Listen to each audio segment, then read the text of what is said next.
Hello viewers, இன்றைக்கி நம்ம தக் லைஃப் மூவியோட ரிவ்யூ தான் பார்க்க போகிறோம். நானும் நெட்டில் பல ரிவ்யூஸ் பார்த்துட்டு படம் ரொம்ப கேவலமாக இருக்குது அப்படின்னு சொன்னதை நம்பி நானும் ஓகே இந்த படம் நல்லா இருக்காது அப்படின்ற ஓப்போடு தான் போனேன்.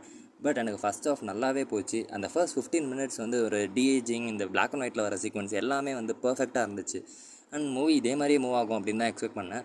ஃபர்ஸ்ட் ஆஃப் ஃபுல்லாகவே நல்லா போச்சு. செகண்ட் ஆஃபில் கொஞ்சம் லைக் இந்த கமல் ரிவெஞ்ச் எடுக்கிற சீன்ஸ் எல்லாமே வந்து ரொம்ப ஃபாஸ்ட்டாக மூவ் ஆன மாதிரி இருக்கும். இதுக்கு ஒரு டீட்டெயிலான எக்ஸ்ப்ளனேஷன்ஸ் இல்லையே, ஓகே இது எப்படி நடந்துச்சு, ஏன் நடந்துச்சு அப்படின்ற ஒரு நிறைய கொஸ்டின்ஸ் இருக்கும். மற்றபடி இந்த படம் வந்து அவ்வளோ மோசமான படமோ, ரொம்ப இதுவாக பேடாக சொல்கிற அளவுக்கு தப்பான படமோலாம் கிடையாது.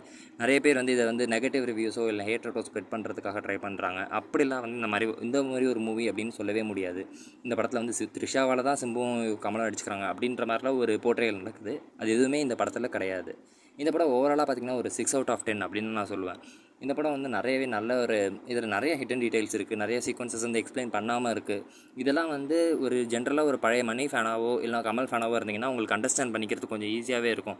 லைக் ஓகே இதெல்லாம் எனக்கு தெரியும், இதெல்லாம் நான் அண்டர்ஸ்டாண்ட் பண்ணிக்கலாம் அப்படின்ற மாதிரி இப்போ வியூலாக பார்த்தீங்கன்னா இந்த படம் உங்களுக்கு நல்லாவே பிடிக்கும். ஓகே, ஒரு டீசெண்டான வாட்ச் இந்த மூவி. அண்ட் இந்த படத்து மேலே ஏன் இவ்வளோ ஹேட்ரட் ஸ்ப்ரெட் பண்ணுறாங்க அப்படின்னு எனக்கு சத்தியமாக புரியல. பட் இந்த படம் ஒரு டீசெண்டாக எந்த எக்ஸ்பெக்டேஷனுமே இல்லாமல் போய் பார்த்தீங்கன்னா நல்லாயிருக்கும். உங்கள் வியூஸ் எப்படின்னு கமெண்ட்டில் சொல்லுங்கள்.